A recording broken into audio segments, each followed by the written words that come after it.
Good morning student. पद्यांश को आगे बढ़ाते हुए मैं तीसरा भाग लेकर उपस्थित हुई हूँ। तो चलिए सबसे पहले मैं कविता को पढ़ती हूँ, इसके बाद मैं उसके शब्दार्थ को समझाकर भावार्थ समझाऊंगी, फिर आपको गृह कार्य दूंगी। तो आप वही पेज निकालिए, पेज 7 और पढ़िए। मुझे बचा ले यह प्रार्थना लेकर, मैं तेरे दर पर नहीं आया, केवल संकट सागर से तैरते रहने की शक्ति मांगता हूँ। ठीक है, इतना ही है। इसको मैं अब समझाऊंगी कि कवि यहाँ क्या कहते हैं। समझाने से पहले चलिए मैं इसका कठिन शब्द बता देती हूँ कि पहला वाला वर्ड हमें आया है मुझे बचा ले। शब्दार्थ का पहला शब्द है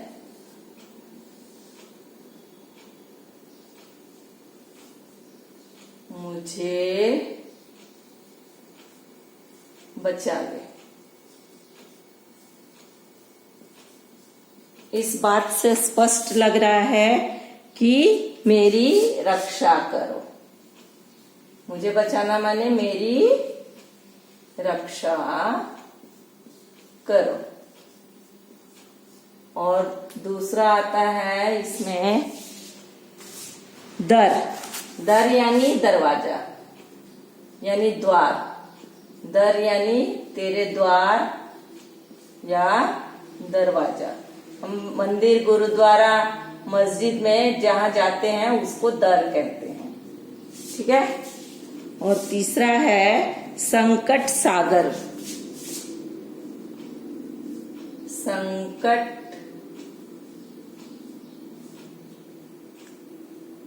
सागर। संकट सागर यानी जीवन में इतनी कठिनाइयां, जीवन में इतनी कठिनाइयां आना,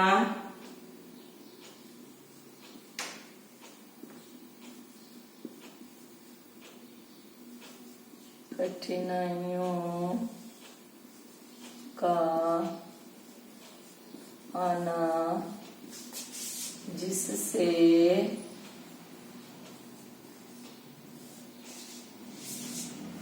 आगे जाने का रास्ता दिखाई न दे। आगे जाने का रास्ता दिखाई ना दे। और फिर चौथा है आपका, नेक्स्ट है तैरते रहना। तैरते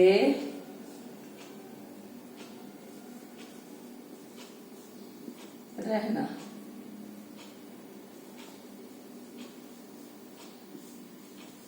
आगे बढ़ते रहना। और एक लिख सकती हूँ शक्ति यानी हिम्मत या साहस। शक्ति, शक्ति मांग रहे हैं ना, हिम्मत और साहस।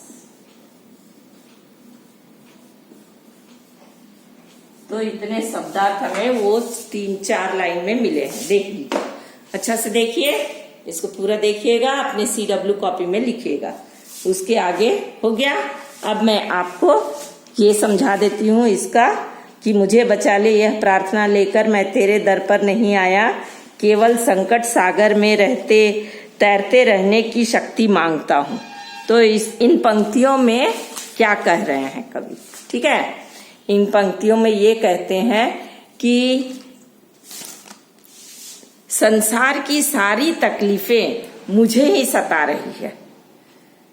यानी जितने भी अनिष्ट है, जितने भी अनर्थ है, छल कपट है, जिससे निकल पाना बहुत ही कठिन है।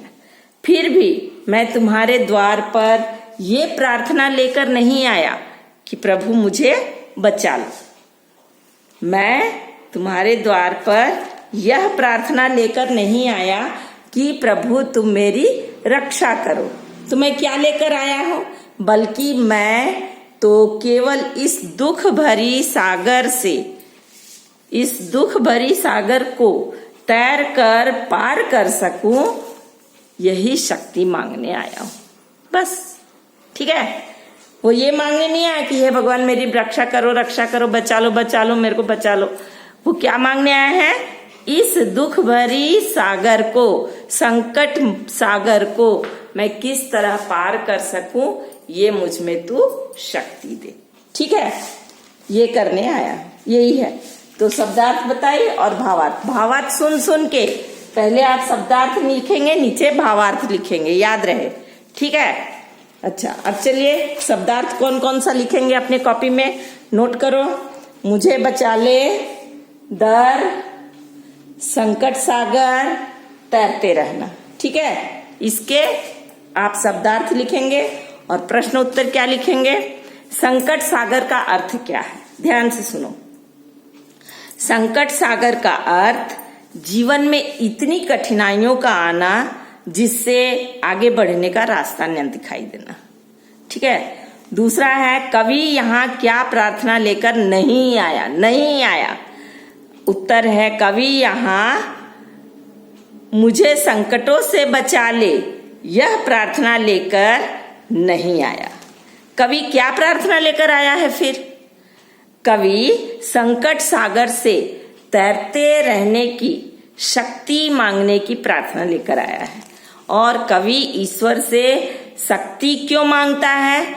कवि ईश्वर से शक्ति इसलिए मांगता है ताकि दुख, पीड़ा, कष्ट पड़ने पर वह अपनी आत्मशक्ति को बनाए रखे और सारी समस्याओं को आसानी से पार कर सके। ठीक है, तो ये हुआ उत्तर। और इतने चीज आप ये चौथा पैराग्राफ का अनुच्छेद लिख के लिखेंगे। अगले बार के लिए धन्यवाद।